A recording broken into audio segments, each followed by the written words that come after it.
যেন আগে থেকে তুমি আমাকে দিয়ে রেখেছো। এমন করে বলছো কেন ভাই? আমি কি আর তোমার কাছে মাগনা চাইছি নাকি? বললাম তো সামনের সপ্তাহেই দিয়ে দিব। না না, কোনো বাকি হবে না বাপু। মানুষ টাকা নিয়ে এসে সবজি পাচ্ছে না, আর তুমি কিনে এসেছো বাকি চাইতে। এই ঝড় বাদলে কে বাকি দিবে তোমায়? হ্যাঁ, টাকা দিয়ে পারলে নিয়ে যাও, না হলে চলে যাও। বৃষ্টির সময় বেশি জ্বালিও না। যে বৃষ্টি শুরু হয়ে গেছে, আর কদিন পর কিছুই পাবে না, বুঝলে? কিছু তো দিলই না, উল্টো আরো কতগুলো কথা শুনিয়ে দিল। কি দিন এলো! দোকানদাররা খদ্দরের সাথে খারাপ ব্যবহার করে, হাতি গর্তে পড়লে চামচিকাও লাথি মারে। এই বৃষ্টি মাথায় করে আমার এসব ভেবে কাজ নেই। একবার ফসলের জমিটা দেখে যাই।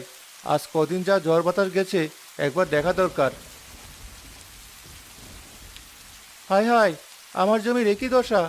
বাতাসে সব যে নুয়ে পড়েছে, জমি ভর্তি পানি। আমার তো সব শেষ হয়ে গেল।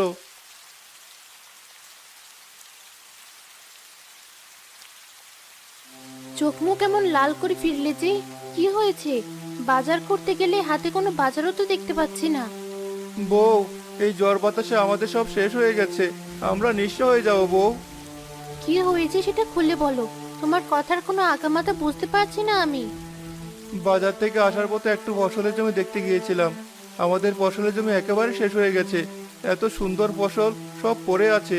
জমিতে পানি জমে ফসল পচতে শুরু করেছে। আমাদের এবার কি হবে?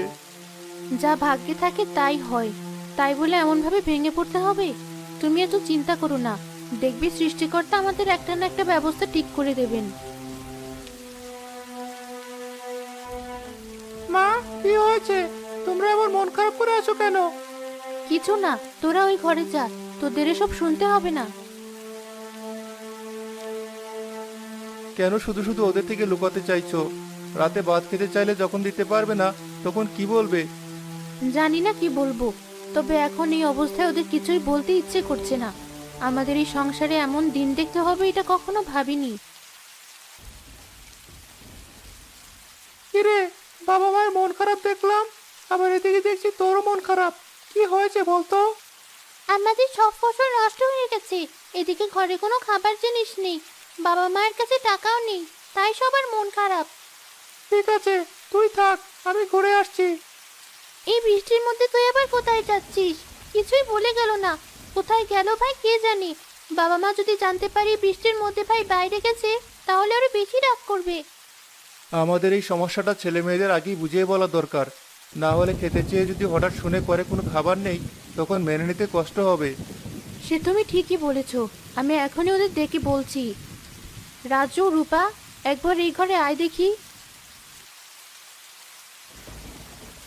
কি রে, তুই একা কেন? রাজু কোথায়? কথা বলছিস না কেন? রাজু কোথায়? আমি জানি না মা, হঠাৎ কোথায় চলে গেল। দেখিছো তোমার ছেলের আক্কেল? আজ আসুক। অনেক সাহস হয়ে গেছে। এত বুঝেও কোনো লাভ হয় না। সারাদিন খালি ঘোরা, শেষে কিনা ঝড় বৃষ্টি মানে না। যাক, কুমড়োগুলো তাহলে বেশ বড় হয়ে গেছে। এগুলো নিয়ে মাকে দিলে নিশ্চয় মা কিছু একটা রান্না করে দিতে পারবে। মা, মা, দরজা খোলো। মা! ওই তো এসেছে। নিশ্চয় বৃষ্টিতে ভিজেছে এতক্ষণ। আজ ওকে মেরে হাড় ভেঙে দরকার হলে বাসায় বসিয়ে রাখবো।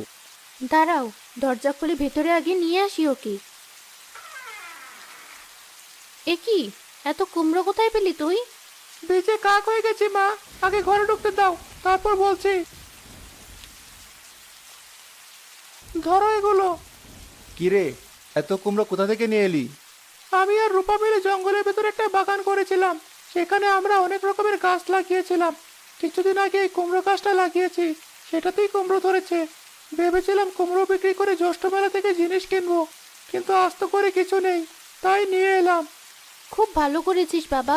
তোদের আমরা কত বকাবকি করেছি, কিন্তু তোরা আমাদের জন্য এতটা করবি এ আমরা কল্পনাও করতে পারিনি। না জেনে না বুঝে তোদের এত কথা শুনিয়েছি। তোরা আমাদের ক্ষমা করে দিস। এসব কথা বলো না মা, এখনই কুমড়ো দিয়ে কিছু একটা বানিয়ে দাও। আমার দাদি ছোটবেলায় আমাদের কুমড়োর বড়া ভেজে দিতেন, খুব মজা খেতে। সেটাই তোদের আজ আমি বানিয়ে দেব।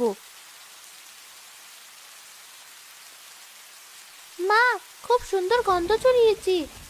আর তো সহ্য হচ্ছে না মা, জিভে পানি চলে এসেছে। এবার একটা দাও না। দাঁড়া, আর একটু ভাজা হোক। ভাবলাম কি না কি বানাবে, কিন্তু গন্ধে মনে হচ্ছে বেশ ভালো কিছুই বানাচ্ছে। হয়েছে, চল সবাই একসাথে বসে কুমড়োর বড়া খাই।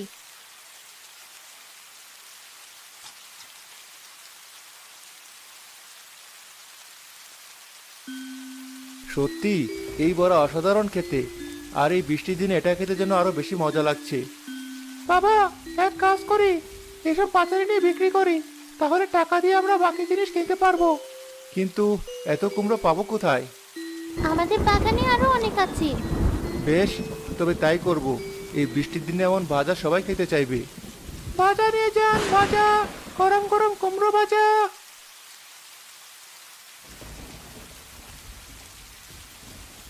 সত্যি ভাই, এমন বড়া আগে কখনো খাইনি। খুব মজা। এই বৃষ্টিতে এমন একটা জিনিস খেতে পারবো আশা করিনি। যতগুলো ইচ্ছে খান, বাসায় নিয়ে যান। বউ, এই দেখো, সবকিছু কিনে নিয়ে এসেছি, আর টাকা চিন্তা করতে হবে না। সবই হয়েছে আমাদের ছেলে মেয়েদের জন্য। এবার জ্যৈষ্ঠ মেলা থেকে তোরা যা যা কিনতে চাইবি তাই কিনে দেব। না মা,